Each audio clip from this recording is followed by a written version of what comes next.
Halloween की एक रात को शैतान को एक मीडियम के सहारे लाइव टीवी शो पर बुलाया जाता है और यह नजारा देश की पूरी ऑडियंस अपने अपने घरों से देखती है। ये कहानी है movie late night with the devil की। जैक डेलरॉय एक कॉमेडी टॉक शो का होस्ट है। जैक का शो 6 सालों से चल रहा है। ऑडियंस को उसकी कॉमिक टाइमिंग, स्केचेस और गेस्ट्स के साथ होने वाली बातें बहुत पसंद आती हैं। जैक को दौलत और शोहरत मिल रही थी। इन सब में उसकी वाइफ मैंडलिन ने उसका पूरा सपोर्ट किया था। मैंडलिन के अलावा एक सीक्रेट क्लब ने भी जैक का साथ दिया था। जैक के अलावा सभी फील्ड के अमीर और पावरफुल सक्सेसफुल लोग इस सीक्रेट क्लब से जुड़े हुए थे। इस क्लब के बारे में कुछ अफवाहें भी थीं, जैसे कि यहाँ कैलिफोर्निया के पहाड़ों और जंगलों के बीच ऐसे रिचुअल्स किए जाते हैं जो कि किसी का भी कैरियर बना और बिगाड़ सकते थे। ऑडियंस के बीच मैंडलिन और जैक की जोड़ी खुशहाली की एक तस्वीर थी। जैक का शो पॉपुलैरिटी में नंबर 2 पर ही पहुंच पाया था, मगर उसकी लाइफ में सब कुछ ठीक ही था। अचानक पता चलता है कि मैंडलिन को लंग कैंसर है, जबकि वो स्मोकिंग भी नहीं करती थी। कुछ महीने बाद पत्नी की मौत से जैक को गहरा सदमा लगता है। वह खुद को लाइमलाइट और मीडिया से दूर कर लेता है। जैक ने शो पर वापसी भी की, लेकिन पहले जैसी टीआरपी नहीं मिली। शो मेकर्स ने अतरंगी गेस्ट बुलाए, झगड़े की कंट्रोवर्सी भी की,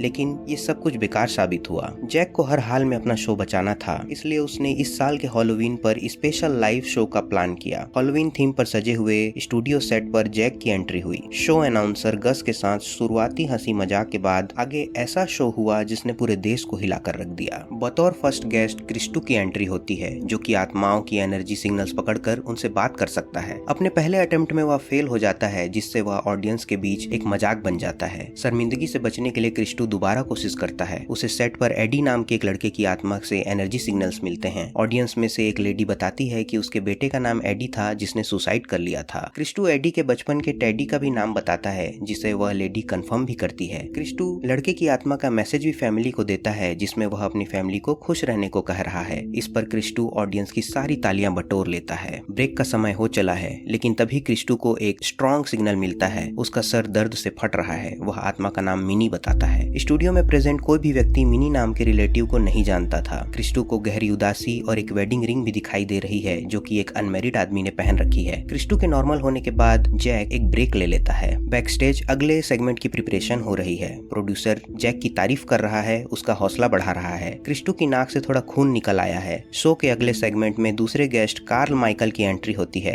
कार्ल के लिए भूत प्रेत आत्माएं सिर्फ मनगढ़ंत कहानियां हैं। वह अंधविश्वास का कट्टर विरोधी है। उसके लिए क्रिस्टू जैसे लोग ढोंगी हैं, जो हाथ की सफाई, साइंस या हिप्नोसिस का यूज करके भोले भाले लोगों को धोखा देते हैं। कार्ल अपने साथ हमेशा $1,00,000 का चेक लिए फिरता है। यह चेक वह उस व्यक्ति को देना चाहता है जो आत्मा या भूत प्रेत का होना प्रूफ कर पाएगा। पहले सेगमेंट में क्रिस्टू ने जो भी किया उसे भी कार्ल तुक्का बता रहा है। इधर क्रिस्टू अपनी बेइज्जती होते देखकर कार्ल पर पानी फेंक कर शो छोड़ कर जाना चाहता है। उसकी तबीयत भी ठीक नहीं लग रही है। तभी उसे रोकने के लिए जैक बताता है कि पहले सेगमेंट के अंत में उसने जो नाम मिनी लिया था, वह उसकी वाइफ मैंडलिन का ही नाम है, जो उसने प्यार से रखा था। और उसके गुजरने के बाद भी उसने एक वेडिंग रिंग पहन रखी है, जैसा कि क्रिस्टू ने बताया था। कार्ल के अकॉर्डिंग मशहूर लोगों की निजी बातें जानना कोई कठिन काम नहीं है। यह सब सुनकर क्रिस्टू रुक जाता है, लेकिन अचानक उसे खून की उल्टियां होने लगती है। उसे हॉस्पिटलाइज करना पड़ता है। शो लाइव होते ही जैक ऑडियंस को शैतान के साथ बातचीत नाम की एक किताब दिखाता है। इसके बाद ही वह एक वीडियो प्ले करता है, जिसमें शैतान की पूजा करने वाले अजीब कल्ट के लोग दिखाई देते हैं। उनके पुजारी डियाबो का मानना है कि शैतान को मासूमों की बलि देकर अपनी महत्वाकांक्षाएं पूरी की जा सकती हैं। जब FBI और पुलिस इस पर एक्शन में आती है, तो डियाबो अपने अनुयायियों सहित खुद को आग के हवाले कर देता है। पुलिस किसी तरह सिर्फ एक 13 साल की बच्ची लिली को ही बचा पाती है। लिली का बर्ताव बहुत अजीब था, इसलिए FBI ने उसे डॉक्टर जून को सौंप दिया। लिली की थेरेपी से पता चलता है कि उसके अंदर शैतान आया करता था। इसी शैतान और डॉक्टर जून की बातचीत ही इस किताब में थी, और डॉक्टर जून ने ही इसे लिखा था। अब लिली और डॉक्टर जून स्टेज पर आते हैं। लिली पहली बार कैमरा फेस कर रही है और इतने लोगों के बीच भी आई है। उसका बर्ताव जैक और गस को भी ऑकवर्ड लगता है। बातों बातों में वह ये भी भूल जाती है कि डॉक्टर जून जैक को बहुत पसंद करती है। यहाँ जैक को एक ब्रेक लेना पड़ता है। बैक स्टेज जैक को प्रोड्यूसर से पता चलता है कि क्रिस्टू की मौत हो चुकी है, और यह बात अभी तक किसी को पता ना ही चले तो अच्छा। ब्रेक के बाद डॉक्टर जून लोगों को फादर डियागो द्वारा शैतानी रस्मों के लिए उपयोग की गई चीजें दिखाती है। जून बताती है कि उसके अंदर आने वाला शैतान उसे गुदगुदी करता है, इसलिए वह उसे मिस्टर विगल्स कहकर बुलाती है। तभी अचानक म्यूजिक साउंड बॉक्स से तीखी आवाज आने लगती है और टेबल पर रखे ग्लास फट जाते हैं। कार्ल तुरंत जाकर साउंड बॉक्स को अनप्लग कर देता है। कार्ल कहता है कि यह आवाज सिग्नल इंटरफेरेंस के कारण आ रहे थे, लेकिन लिली कहती है कि ये तो मिस्टर विगल्स का काम है, उन्हीं ने ही ऐसा किया है। अब टीआरपी का भूखा जैक डॉक्टर जून से मिस्टर विगल्स यानी शैतान को बुलाने की जिद करने लगता है। डॉक्टर जून ये काम सिर्फ एकांत में करती आई थी, इसलिए वह शुरू में इनकार करती है, लेकिन फिर ऑडियंस ऑडियंस और लिली के बार बार कहने पर वह मान जाती है। जैक यहाँ अनाउंस करता है कि वो ब्रेक के बाद लाइव टीवी पर शैतान को बुलाने वाले हैं। ब्रेक के दौरान सभी क्रू मेंबर्स को क्रिस्टो की मौत का पता चल चुका है। वो डरे हुए हैं। गस जैक से शो को रोकने को कहता है। जैक किसी की भी नहीं सुनता और शो आगे बढ़ता है। अब लिली एक चेयर से बंधी हुई है। वह सिर्फ डॉक्टर जून की बात पर ध्यान लगा रही है ताकि मिस्टर विगल्स उसके अंदर आ सकें। जब लिली अपना सिर उठाती है तो उसके चेहरे पर घाव के निशान हैं और उसकी आवाज भी बदल चुकी है। लगता है शैतान आ चुका है। शैतान एक नजर ऑडियंस की ओर घुमाता है। उनकी डर के मारे चीखें निकल जाती हैं। शैतान जैक को देखकर पहचान लेता है, लेकिन हैरान जैक पुरानी मुलाकात से इनकार करता है। शैतान उसे याद दिलाता है कि कैसे उसने सक्सेस के लिए अपनी वाइफ को कैलिफोर्निया के घने जंगलों पहाड़ों के बीच सेक्रीफाइस किया था और अब डॉक्टर जून के साथ अफेयर कर रहा है। लिली को रोकने के लिए डॉक्टर जून उसे एक जोरदार थप्पड़ लगा देती है। वह शैतान को वापस भेजने के लिए कुछ मंत्र पढ़ती है जिसे वह हंसकर दोहरा रहा है। डॉक्टर जून की कोशिशें बेकार साबित हो रही हैं। शैतान जैक से कहता है कि तुमने ऐसा क्यों होने दिया। अचानक एक लाइटनिंग स्टूडियो वायर्स में दौड़ जाती है।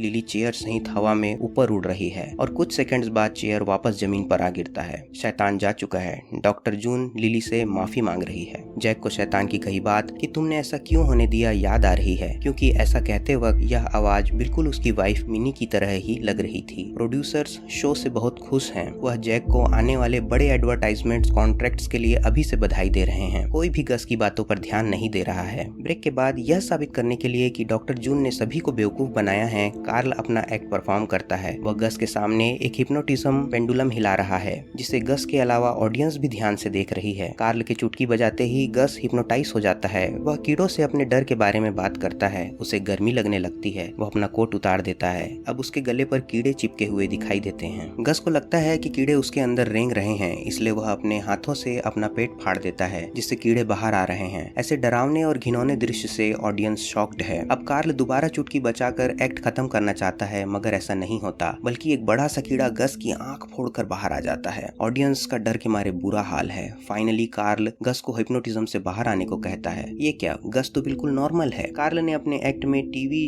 और स्टूडियो की ऑडियंस समेत लगभग सभी को गस के साथ साथ ही हिप्नोटाइज कर लिया था, इसलिए सभी ने वही देखा जो कार्ल दिखाना चाहता था। कार्ल की बात को टेस्ट करने के लिए उसके एक्ट की वीडियो दोबारा से चलाई जाती है, जिसमें कोई कीड़ा नहीं दिखाई देता। कार्ल सही कह रहा था, लेकिन डॉक्टर जून इस बात पर अडिग है कि उसने कोई भी हिप्नोटिज्म या मैजिक ट्रिक यूज नहीं किया है। ऑडियंस को सच्चाई का पता चल सके, इसके लिए डॉक्टर जून के ऐतराज करने पर भी उसकी लिली के साथ वाली टेप फिर से चलाई जाती है। इस बार भी सभी को वही सब कुछ दिखाई देता है जो उन्होंने पहले देखा था। कैमरा झूठ नहीं बोलते, यानी लिली के शरीर में क्या सच में शैतान का वास है। लेकिन जैक को टेप में कुछ अजीब दिखाई देता है। फ्रेम बाय फ्रेम रिवाइंड करने पर उसे अपनी वाइफ की आत्मा अपने पीछे खड़ी हुई दिखाई पड़ती है। जैक का चेहरा सफेद पड़ चुका है। कार्ल के लिए वीडियो टेप अभी भी रिग्ड है। इधर लिली की बॉडी से इलेक्ट्रिक ग्लो निकल रही है। स्टूडियो की पावर कट हो चुकी है। कुछ सेकंड बाद जब पावर वापस आती है, तब लिली की बॉडी और हाथों से इलेक्ट्रिक रेस की स्पार्किंग हो रही है। लिली का सर एक खरबूजे की तरह दो भागों में बट गया है। गस अपना क्रॉस का लॉकेट दिखाकर शैतान से वापस जाने को कहता है, लेकिन शैतान अपनी एक नजर से ही गस का गला मरोड़ देता है। डॉक्टर जून भी ऐसी ही कोशिश करते हुए मारी जाती है। कार्ल को शैतान की गुलामी स्वीकार है और वह अपना चेक भी दिखाता है, लेकिन उसे चेक सहित जलकर खाक होना पड़ता है। जैक शैतान के एक झटके से उछलकर स्टेज गेट के सामने जा गिरता है। ऑडियंस भाग रही है। इतनी अफरा तफरी के बीच भी जैक ऐसा डरावना मंजर देख रहा है, वह कुछ भी समझने की पोजीशन में नहीं है। दोस्तों, मूवी के लास्ट में एक ट्विस्ट है, इसलिए वीडियो को अंत तक जरूर देखिएगा। शो का टेलीकास्ट बंद हो जाता है। जैक जिंदा बचा या मर गया, यह एंडिंग में नहीं दिखाया गया है। बस इतना ही दिखाया गया है कि जैक अपनी ही मेमोरीज में फंस चुका है। वह कभी अपने पुराने एपिसोड्स परफॉर्म कर रहा है, तो कभी अपने सीक्रेट क्लब में शैतानी रिचुअल्स। इन रिचुअल्स में फादर डियाबो भी मौजूद हैं, जिनके चंगुल से ही लिली को बचाया गया था। यानी कि लिली की बॉडी में भी वही शैतान है जिसके सामने जैक ने रिचुअल्स किए थे, इसलिए शैतान जैक को पहचान गया था। रिचुअल के तुरंत बाद वह अपने आप को अपनी वाइफ मिनी के पास पाता है, जो कैंसर से जूझ रही है। वह उसे रिचुअल वाली चाकू थमाकर अपने दर्द का अंत मांगती है। जैक ऐसा करता भी है, लेकिन वह खुद को लिली का मर्डर करता हुआ पाता है। जी हाँ दोस्तों, लास्ट सीन में मूवी मेकर्स ने यही एक ट्विस्ट ऐड किया है। मेरे हिसाब से यह एक सिंबल है कि जैक के अंदर का लालच ही सभी की मौत और बर्बादी का कारण बना। शैतान ने उसके साथ खिलवाड़ किया था, उसकी वाइफ की आत्मा भी ले ली और उसके बदले जो दौलत और शहरत उसे मिलनी थी, वह सिर्फ उसकी मेमोरीज में ही उसे मिल पाई। वैसे मूवी का क्लाइमैक्स ओपन एंडेड है, तो आप भी एंडिंग पर अपनी राय कमेंट कर जरूर बताएं। दोस्तों, अगर ये वीडियो आप लोगों को अच्छा लगा तो प्लीज लाइक, शेयर और सब्सक्राइब करना ना भूलें। Thank you.